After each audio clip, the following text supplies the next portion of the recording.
Practical tips for work and actions. These are extracts from talks with Ramana Maharshi. Perform work without doership. A conversation. Visitor.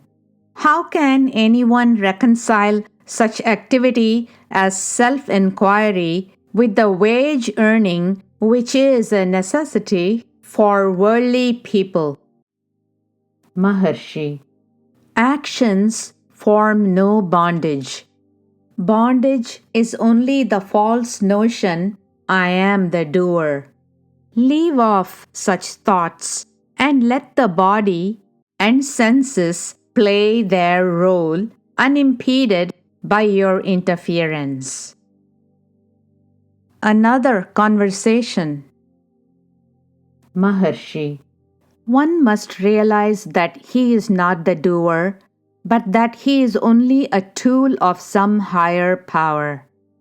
Let the higher power do what is inevitable, and let me act only according to its dictates. The actions are not mine, therefore the results of the actions cannot be mine.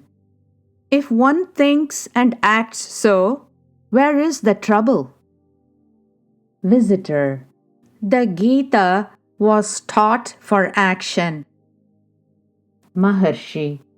What does the Gita say? Arjuna refused to fight.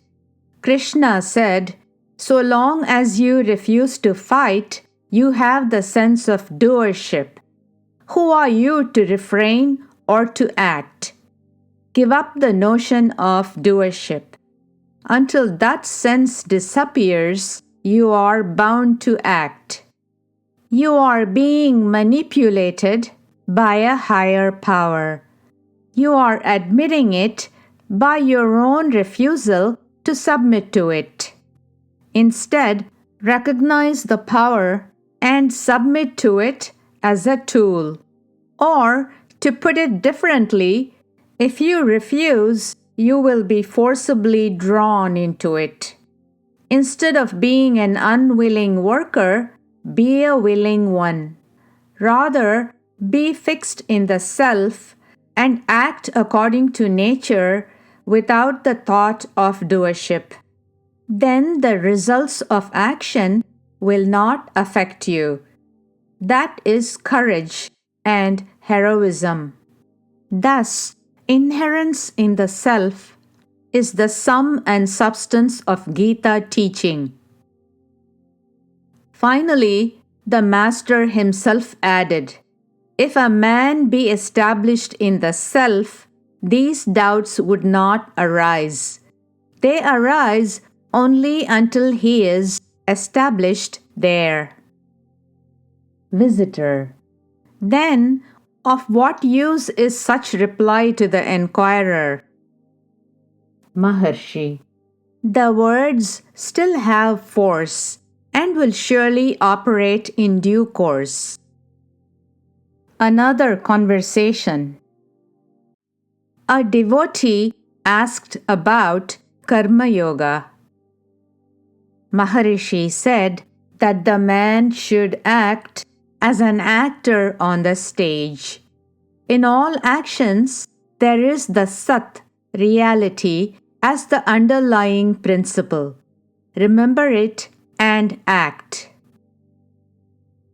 Another conversation. Visitor. How to practice meditation? Maharshi. Keep off thoughts. Visitor. How to reconcile work with meditation? Maharshi. Who is the worker? Let him who works ask the question. You are always the self.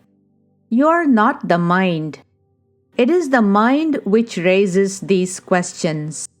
Work proceeds always in the presence of the self only. Work is no hindrance to self-realization.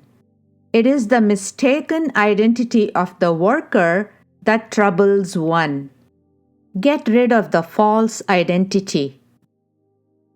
Another conversation. Shri A asked, I often desire to live in solitude where I can find all I want with ease so that I may devote all my time to meditation only. Is such a desire good or bad? Maharshi. Such thoughts will bestow a janma, reincarnation, for their fulfillment. What does it matter where and how you are placed?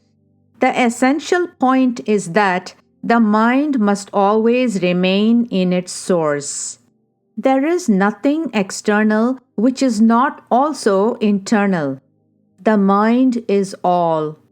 If the mind is active, even solitude becomes a marketplace. There is no use closing your eyes.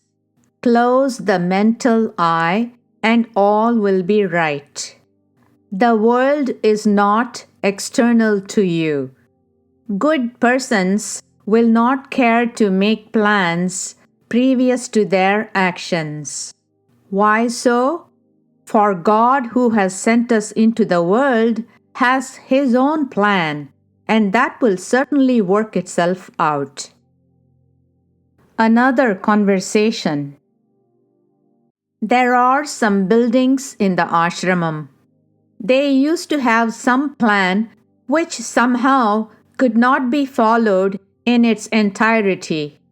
Therefore, Shri A and the Sarvadhikari, the manager, did not agree on many details, and there used to be trouble between them. Shri A was once highly disgusted with the state of affairs. He asked Maharishi what could be done under the circumstances. Maharshi. Which of the buildings was according to a plan made by these people here? God has His own plans, and all these go on according to that. No one needs to worry as to what happens.